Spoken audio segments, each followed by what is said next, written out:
Eu tenho a satisfação de receber aqui no estúdio a nossa colunista e professora de Direito da UEPB, especialista em Direito do Consumidor, Mariana Tavares. Ela fala sobre as ciladas que o consumidor pode encontrar nesta época de muita folia. Estacionamentos, comes e bebes na rua, cover artístico e tudo aquilo que você com certeza vai dar de cara nos próximos 5 dias de carnaval. E você, como sempre, pode participar dessa conversa, fazendo a sua pergunta pelo telefone 3216-5088. Doutora Mariana, muito bem-vinda aqui ao nosso programa. Qual é a principal orientação para quem está nesse momento se preparando para ir curtir a folia?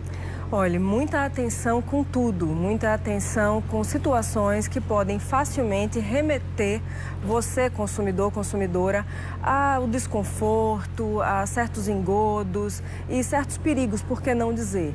Então, no Carnaval, como todo mundo bem sabe, né, nós temos essa festa de rua, que é uma festa belíssima, mas que é claro, né, que traz várias movimentações.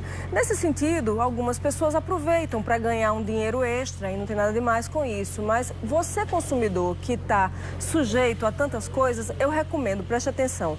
Por exemplo, quando você for ingerir comidas feitas na rua, quando você for ingerir bebidas que estão sendo vendidas no meio da rua, olhe, observe se aquilo ali está sendo preparado com o devido cuidado, porque caso contrário a sua festa pode terminar no hospital. O Luiz Carlos, lá de Tambaú, vai curtir o carnaval dele lá no Recife e já está preocupado com o rio de dinheiro que vai ter que gastar em relação ao estacionamento no meio da rua. Flanelinha cobra 15, 20, 30 reais. Isso pode? Claro que não. A rua é um espaço público e é evidentemente que só se justifica você pagar valores se for numa zona azul ou então se por acaso um determinado estabelecimento oferece estacionamento. No caso do centro do Recife, eu sei que tem o Passa Alfândega, que você pode guardar os carros e aí você vai pagar um preço de estacionamento de shopping.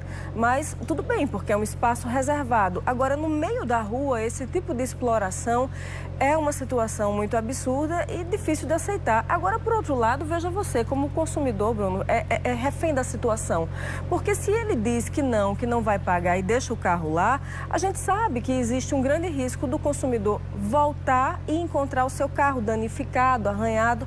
E aí eu tenho que fazer uma crítica ao Estado que precisa disponibilizar muito mais policiamento nesta época do ano. Tem muita van de bate e volta para Recife, Olinda, Bahia da Traição, Lucena. Essas vans são obrigadas a dar o Recife? É a Luísa que está fazendo essa pergunta. São obrigadas a dar o recibo? Sim, a dar o recibo. Você paga e é obrigado a dar o recibo de pagamento? Sim, todo o serviço, ele evoca a necessidade de se dar um recibo. Afinal de contas, é a comprovação de que o serviço aconteceu e, evidentemente, o serviço tem que se dar da melhor maneira possível para você, consumidor. O recibo é obrigatório. O Jonas disse que contratou um serviço de van e acabou sendo deixado, abandonado lá no Recife. Como é que fica nessa situação em relação a marcar um local e horário exato com o dono do motorista, no caso da van? Claro, então é uma responsabilidade bilateral. A responsabilidade do dono da van de esperar todas as pessoas e só ir embora quando todas as pessoas estiverem ali presentes. E uma responsabilidade também do passageiro, né? De ficar atento para o horário, para o local e estar presente conforme o combinado. Agora, numa situação dessas, é um absurdo, né? Que se vê de qualquer maneira. E aí fica para o nosso telespectador o direito de entrar com uma ação judicial, tanto pelo dano material, porque ele pagou por um serviço e não teve esse serviço na íntegra, quanto pelo dano moral, que eu imagino que a situação deva ter gerado bastante estresse. Em relação à questão das comidas de ruas que são encontradas, esse controle, como é que é feito? Olha, vamos lá.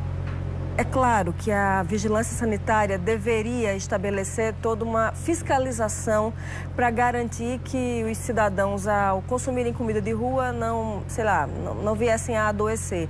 Mas é complicado porque a vigilância, por melhor que seja o seu trabalho, ela não consegue dar conta de tantas barraquinhas que se instalam no meio da rua. Então, essa fiscalização vai ficar muito por conta do próprio consumidor, de observar se naquele ambiente, se naquele local há condições para a higiene. Eu vejo algumas barraquinhas dessas de rua onde as pessoas não têm nem sequer estrutura para lavarem as mãos. Então, é óbvio que numa situação dessas não há nenhuma perspectiva confiável e, por via das dúvidas, consumidor, é melhor evitar. A Marília Costa faz uma pergunta interessante. Quando você vai a um estabelecimento comercial, tem estabelecimento que tem lá na porta do banheiro R$2 para usar o banheiro, R$5. Isso pode? Pois é, vamos lá. O estabelecimento ele não pode cobrar de quem já está no estabelecimento consumindo. Porque se é por acaso um restaurante, um bar, alguma coisa assim, e você está ocupando uma mesa e você está pedindo coisas, então evidentemente que aquilo ali que você está pedindo já está pagando pelo uso do banheiro. Agora, o que acontece nessas capitais que são muito... essas localidades que são muito concorridas no carnaval, é que algumas pessoas que estão pulando na rua, elas querem usar o banheiro. E aí os donos, os estabelecimentos, eles afirmam que para que o banheiro seja mantido limpo e em boas condições, se gasta com mão de obra e com materiais de limpeza. E por isso eles cobram uma taxinha adicional somente daquelas pessoas que não estão lá consumindo e comprando. É razoável. O David de Bahia faz uma pergunta interessante. Ele diz que lá em Jacumã, os estabelecimentos estão cobrando pelas mesas que o consumidor vai pagar e vai consumir. Isso pode cobrar pela mesa? Não. Isso daí é absolutamente, desculpe a expressão, ridículo. Isso é inadmissível, porque se o consumidor vai sentar no estabelecimento e vai beber, e vai comer, e vai, evidentemente, gastar dinheiro ali, o fato dele ocupar uma mesa já faz parte de todo o processo de estar ali consumindo e gastando. Então, não tem nenhum sentido em cobrar pelo uso da mesa.